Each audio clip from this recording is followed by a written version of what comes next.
Hi. Oh my goodness. Hi. Didn't see you there. I was too busy, T-posing.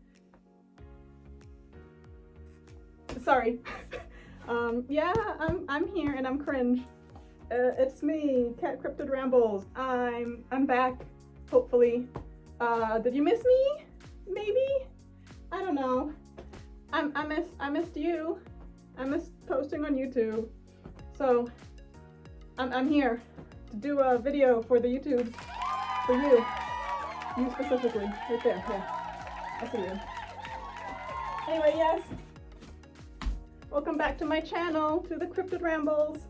It's been a bit, and life has been, yeah. Anyway, I thought today I'd do a little story time video, just story time with the Clark, the Cat Cryptid, where I can tell you about something I did in my life that I thought was interesting. Today's story time is the time that I saw a Night Vale live show in a snowstorm. So, if you don't know, Welcome to Night Vale is this podcast. It's a narrative fiction podcast, and they do live shows sometimes. It's a cool podcast. You should check them out. Not sponsored, but I really like this show. This podcast is what got me into podcasts. I went from being like, oh, that sounds stupid, I'd rather read a book or watch a movie than listen to a story. And then I listened to Night Vale and I was like, holy moly, I can listen to a story while I wash the dishes, or while I'm working out, or where I'm driving somewhere. Amazing. Revolutionary. I can't stop listening to podcasts now. I have too many podcasts. What a problem to have. Not a bad problem. Anyway, Welcome to Night Vale. They do live shows sometimes, and I discovered them during the pandemic, so obviously they weren't doing live shows during the height of the, COVID. So I couldn't go to a live show. But as soon as they announced new live shows, when, things started opening back up and we're tentatively going back to doing things in person, they announced a new live show. And I really wanted to go. I wanted to go so bad. So bad. Favorite podcast show. I gotta go to that. Gotta go. And thankfully, they do a show in San Francisco. I don't know if I'm doxing myself with that. I don't live in San Francisco, but I live nearby. So I was like, that's good. I can go to this show. I can go to this live show. I can see them. I can see the guys doing their thing in person. Experience the magic. Whoa. So I was really excited when they announced the show. And then I go to check out the dates and maybe, buy a ticket. And I found out that the live show was right smack in the middle of my favorite furry convention. Yeah, I'm a furry, I know, what a surprise. So, what am I gonna do? It's podcasts that I love that has not been doing shows for a while because pandemic stuff. Now they're back. Should I go to that? Or my favorite furry convention that, is a 5-day event. I don't have 5 fingers, oh no. 5-day event. So whole weekend and friends and activities versus, again, this one show. And the convention is not in the same city. If it was in the same city, I would just dip for the live show and then come back to the convention, right? That would work. But it's not. Different city. Oh. So I had to decide what to do, and I was very I didn't know what to do. But in the end, I decided to go to the furry convention. Who would have guessed? The furry at a furry convention. But I decided to do that because looking at other dates that the Night Vale live show had going on, they had one in Eugene, Oregon, which isn't that near, right? I live in California, but it's a day road trip. It's not even an overnight. I mean, obviously I'll just stay overnight in Eugene, but it's not a multiple day road trip. It's a day of driving up there, show, spend the night deal, and then day of driving back. I'm oh, I can totally do that. I could do that. I have friends that could potentially go with me. Maybe. I can do that.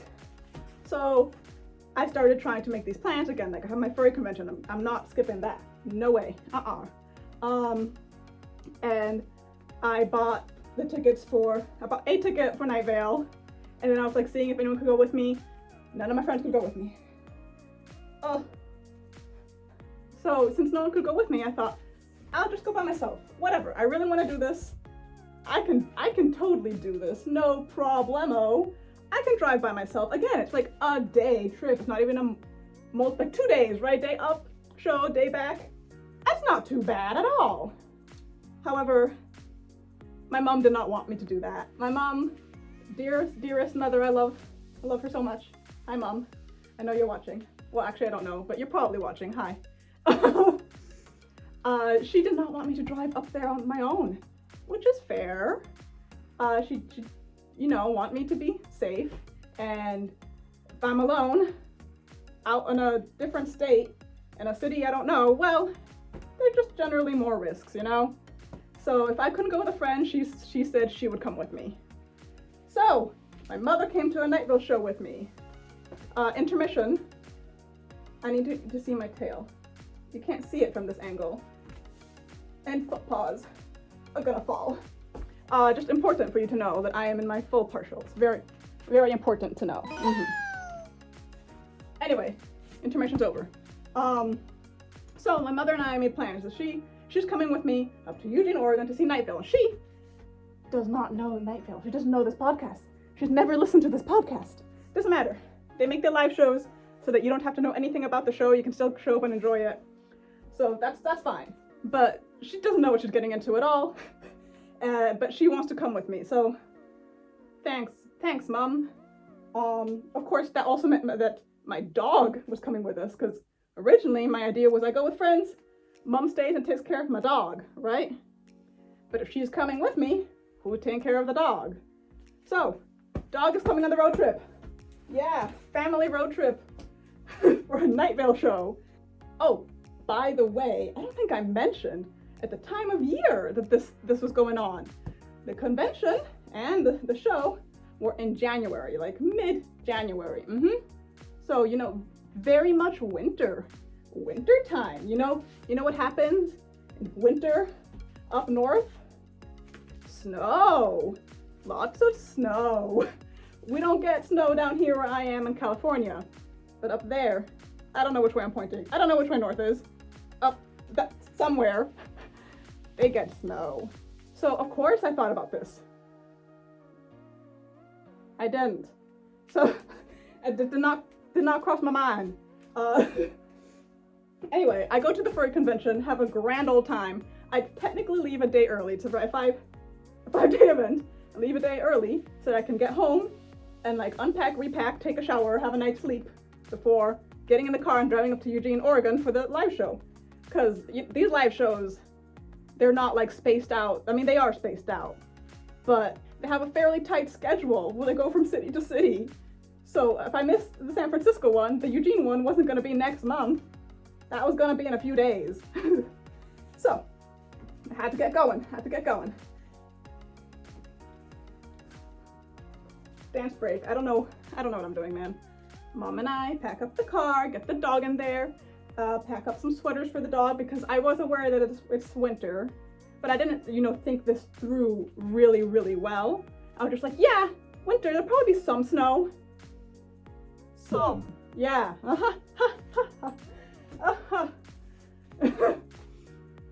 So we go up, we drive up, we have a lovely time.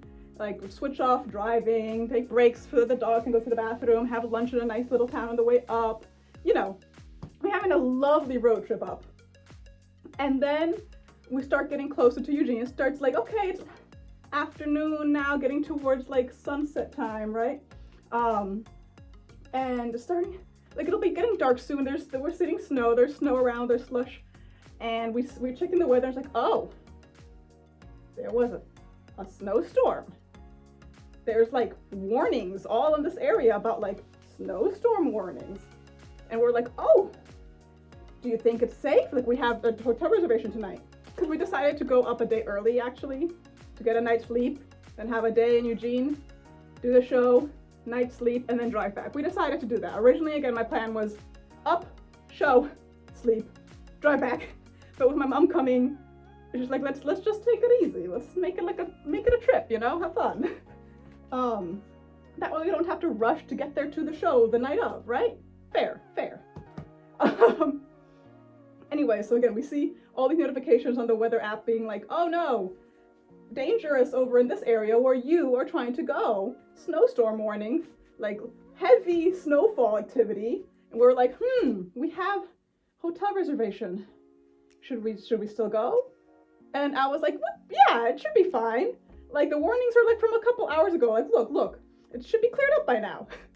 And mind you, we don't have like snow gear or like snow tires on the car or anything. Like, yeah, we're super prepared. Anyway, so we're like, yeah, it should be fine, right? It should be fine. So we keep driving up, and it just gets more and more snowing, and it's getting darker and darker, and like it's like roads are like icy. Like we have to be very careful because again, no snow tires. So we're driving very carefully, and like lots of snow on the side of the roads, like big snow banks, and the trees are covered in snow and icy roads. It's like, ooh, they meant it. They meant the heavy snow thing, didn't they? And it's getting darker and getting darker, and we start realizing like there are power lines that are fully down, like fully like power lines down, like trees.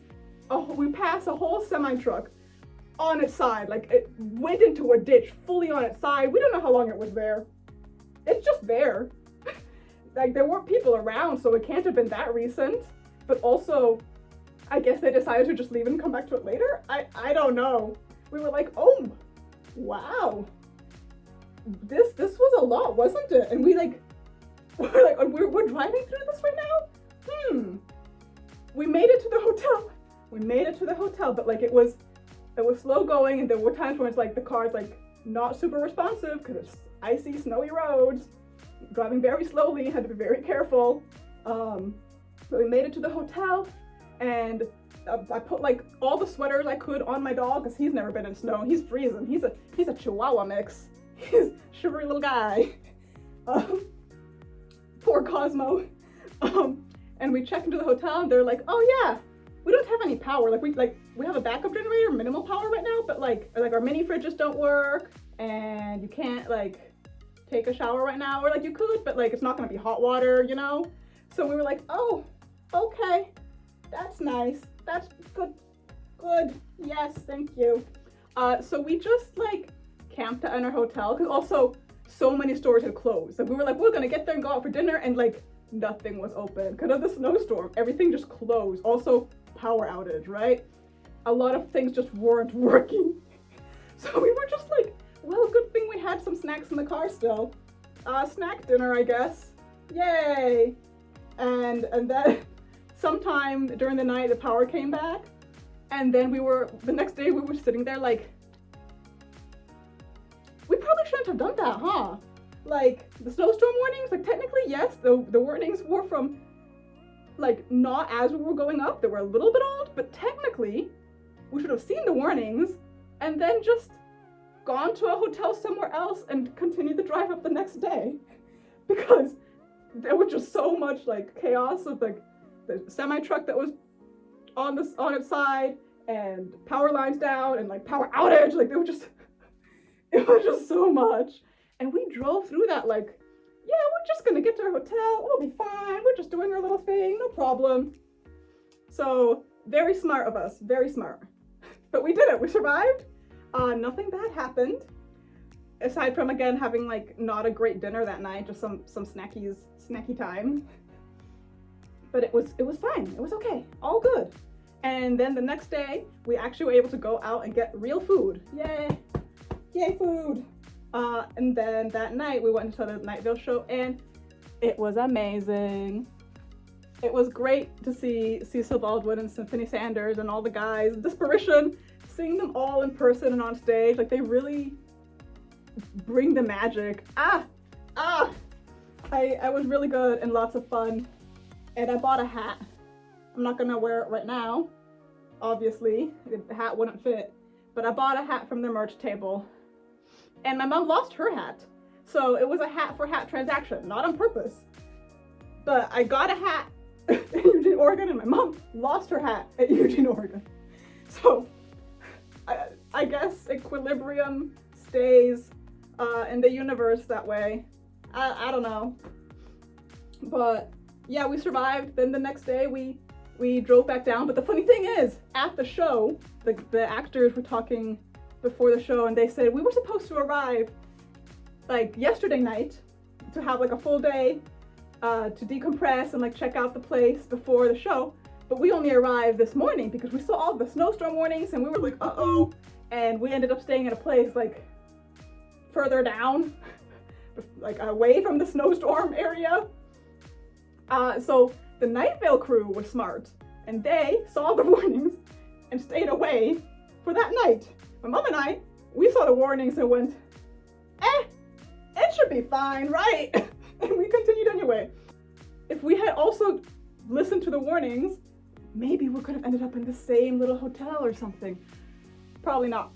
But I think it's funny that we both saw the snowstorm warning and we both were technically affected by it. But, you know, the crew did the sensible thing and listened to the warnings, heeded that, and was like, we should probably avoid the area until things like clear up.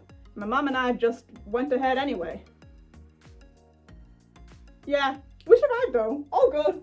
We got good memories. Cosmo saw his first snow, and I saw my first Night Vale live show, and my mom saw her first Night Vale live show. Introduction to Night Vale, really.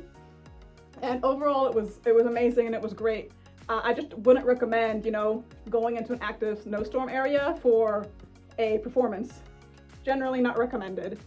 Generally not a safe or good idea, you know?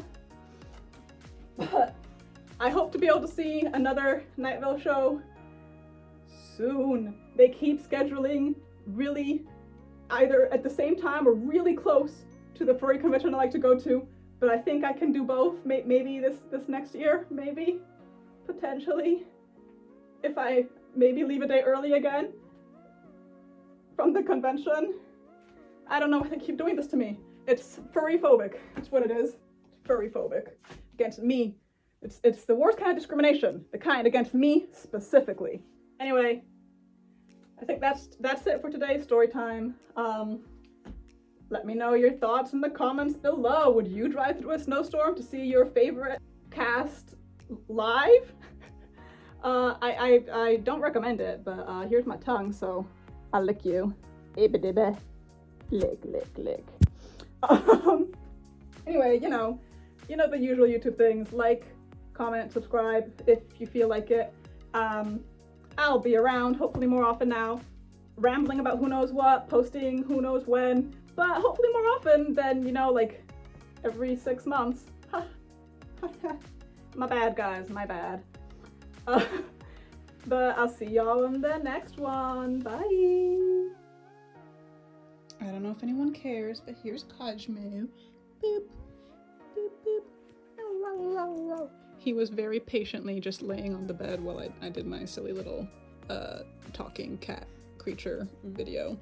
And now he gets paw. He gets paw pets. Oh, little guy. Oh, you're so cute.